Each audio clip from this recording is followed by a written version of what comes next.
அனைவருக்கும் வணக்கம். இப்போ நம்ம பார்த்துக்கிட்டு இருக்க இடம் புதுக்கோட்டை மாவட்டம் திருவரங்குளம் ஒன்றியத்தில் தான் வருது. தச்சன்வயல் அப்படிங்கிற ஒரு கிராமம்.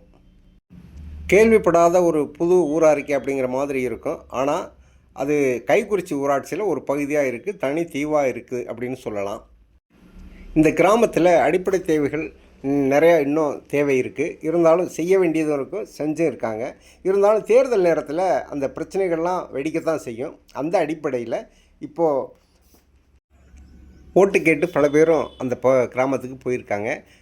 யாரெல்லாம் என்ன உத்தரவாதம் கொடுத்தாங்க அப்படிங்கிறத தாண்டி ஒரு பெரிய விஷயம் நடந்திருக்கு. இது ஆலங்குடி தொகுதியில் தான் இருக்குது அப்படிங்கிறதுனால இப்போ இருக்கக்கூடிய சிட்டிங் எம்எல்ஏ மற்றும் அமைச்சராக இருக்கக்கூடிய அமைச்சர் மெய்யநாதன் அவங்க கவனத்துக்கு அந்த கிராமம் சம்மந்தமாக வந்திருக்குது.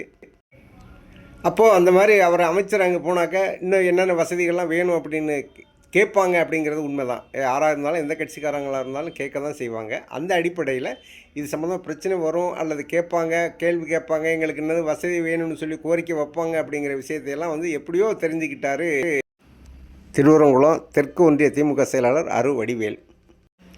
அதை தெரிஞ்சுக்கிட்டு அவர் என்ன பண்ணார்னாக்கா, அந்த ஒரு நாளைக்கு அமைச்சர் மெய்யநாதன் இங்கே வாக்கு கேட்டு வரப்போகிறாருன்னு தெரிஞ்சு நாளே அவர் அந்த கிராமத்தில் ஒரு பெரிய உத்தரவாதம் கொடுத்துருக்காரு. அந்த மக்கள்கிட்ட அழைச்சி பேசியிருக்காரு, என்ன இடம் அப்படின்னு சொல்லி கேட்டிருக்காங்க.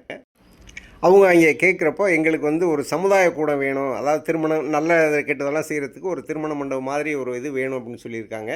அரசாங்க கணக்குப்படி அந்த கிராமத்தில் இருக்க மக்களோட எண்ணிக்கைக்கு தகுந்த மாதிரி அதை செய்ய முடியாது அப்படிங்கிற விஷயமும் தெரிய வந்திருக்கு.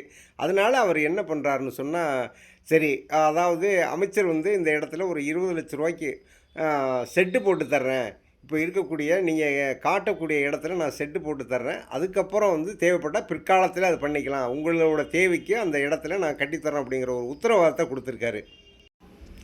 அமைச்சரே செய்யாட்டாலும் நான் செஞ்சு தருவேன் அப்படிங்கிற ஒரு உத்தரவாதத்தை கொடுக்கக்கூடிய ஒரு ஒன்றிய செயலாளர் இருக்காருன்னு சொன்னாக்க, அமைச்சர் மெய்யநாதரோட வெற்றிக்கு அவர் எவ்வளோ தூரம் பாடுபடுவார் அப்படிங்கிறதையும் நம்ம பார்க்க முடியுது.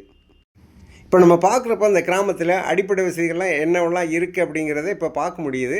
ஆனால் ஒரு 5 ஆண்டுகளுக்கு முன்னால் இந்த ஏரியாவில் நடக்க முடியாது, பாதை கிடையாது, எதுவுமே கிடையாத சூழலில் இந்த நேரத்தில் அவங்களுக்கு ஃபேவர் பிளாக் போட்ட ரோடு உள்பட பல்வேறு வசதிகளும் இந்த கடந்த 5 ஆண்டில் கிடச்சிருக்கு அப்படிங்கிற விஷயமும் அதில் அந்த அவரோட ஆட்சி இப்போ ஆளுமையில் அதுவும் தெரிஞ்சிக்க வேண்டிய ஒரு விஷயமா இருக்குது.